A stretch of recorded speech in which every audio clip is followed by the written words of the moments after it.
れは極楽浄土っていうのは仏様の国があってですね、そこに蓮の花が咲いてるんですね。で4種類咲いてるんです。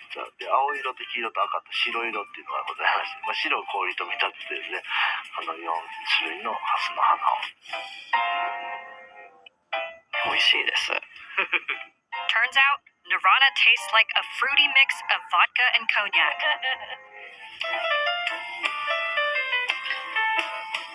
Since opening in 2000, countless people have made the pilgrimage to Valspar to grab a signature cocktail with a side of enlightenment. 何年いいですか？どんぐらいなんですかね。以前か。そのなんか過去にこういうアドバイスをもらったっていうのはありますか？あえて言うならば、気にしすぎは体に悪いよっていうのを教えてもらいましたね。それもね、飛ばしてくると。自分が歩むべき道だけを考えなさいっていうのが仏教ですから、人に評価されようとか、人の価値観に合わせようというのは愚かなことだという。本質を見失いますというのはあります。アドバイスになってますか？身に染みます。Fujioka-san and his fellow monks here try to find accessible ways for people to learn about Buddhism. Whether that's while pouring drinks or thrilling crowds in their all-monk rock band.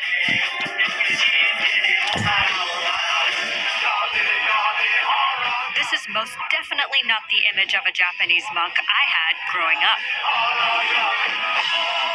お寺もそうですけれども、一般の方からもすごく批判が最初ありまして、最初は誤解されていろいろありましたけども。どういう誤解ですか？やっぱり坊さんがふざけてこうやって酒を売って何生臭坊主がとかってもうボロクソ言われたわけです。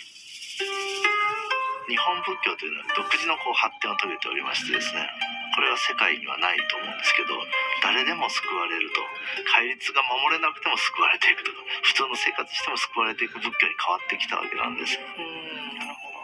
本来のお寺というのをもうちょっと考え直して、もっと誰でも来てちょっと打ち上げたりとかね、そこで仏教の教えをどんどん説いていくっていう、そういう場所はないといけないなっていうので、ね、でこういうふうに我々が街に出て誰でも来れる場所っていうのを作りたかったわけです。お客様が増えたっていうのはリーマンショックとか以降に増えまして、でその後震災がありまして、震災の後また増えたんです。世の中がだんだん悪くなるとですね、皆さんよりどころは何かって探し出したんですね。世間をよりどころとしていた人たちが何か今度は違う大きなよりどころを探さなきゃいけないと思ったのかもしれません。全部つながってまして、でここに来ても、お酒を作ってお話をしますし、お話しするし、お説法するし、お経を読むし、よりこっちの方がお寺っぽいなと思います。Talking to Fujioka-san is incredibly refreshing. I think Buddhism has become such in Japan, to the point where people don't even think about it as a religion. It's sort of always been a part of Japanese life. The country's identity has always been steeped in tradition. But if something as central to that, like Buddhism, can evolve and grow with the times, there's no reason the rest of Japan can't also.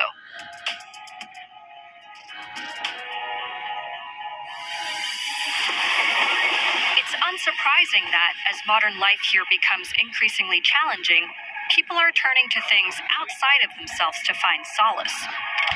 Whether that's in pop culture, politics, or religion. And while there are those who seek to use that to hijack the Japanese identity and twist it into something dark, I've seen evidence of significant positive change. And I'm left with a sense of hope that the majority of Japan is moving towards a more open and bright future.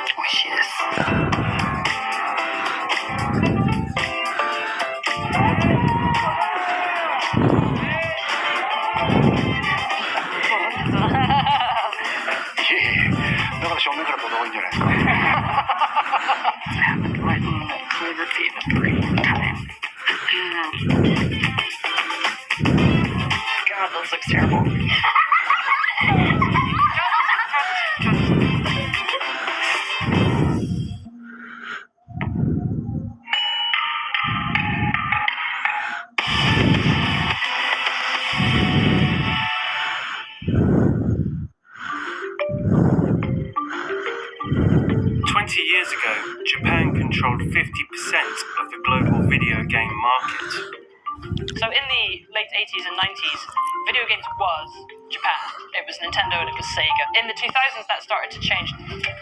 Today, its share of the industry is under 10%. Game development got kind of rigid, and that's where Japan kind of got caught in this trap.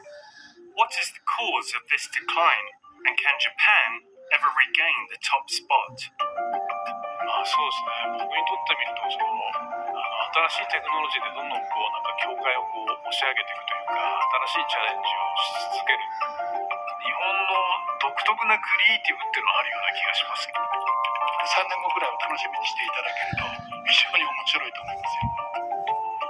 Japan's comeback game, premiering 24th of July, Saturday on CNA. Separated by politics and ideology, recent development has opened up an exciting new world. I'm Lim Yan-suk, CNA Seoul. CNA Women, an all-new digital destination for women. From personal health and family, financial literacy and investment, to beauty and fashion. Get informative content and be part of the conversation on broader socio-cultural issues that matter to women. CNA Women on CNA Lifestyle. From the new national security law to changes in its electoral system, China is tightening its grip on Hong Kong. Clearly, it's unfortunate that Beijing have to step in. Yes, now it's very clear that Beijing want to make a new Hong Kong. Does this spell the end of the last vestiges of democracy in Hong Kong? Remaking Hong Kong. Insight. Friday on CNA.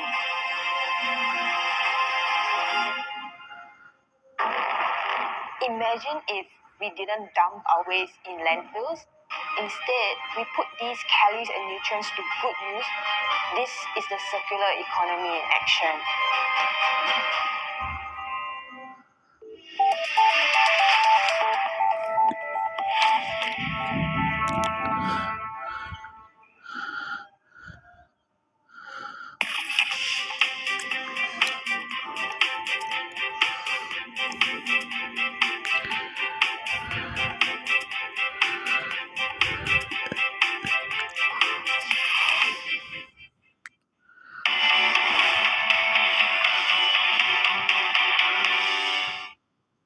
This is Singapore Tonight.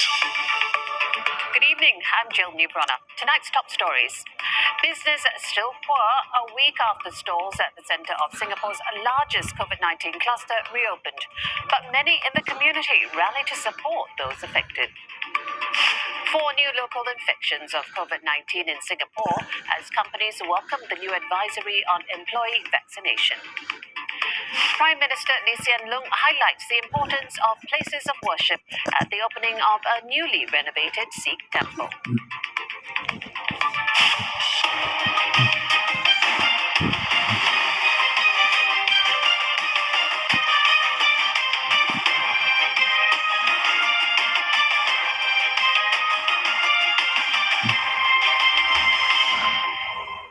Stallholders at and around Singapore's largest active COVID-19 cluster, Bukit Merah View Market, are seeing poor business even a week after its reopening.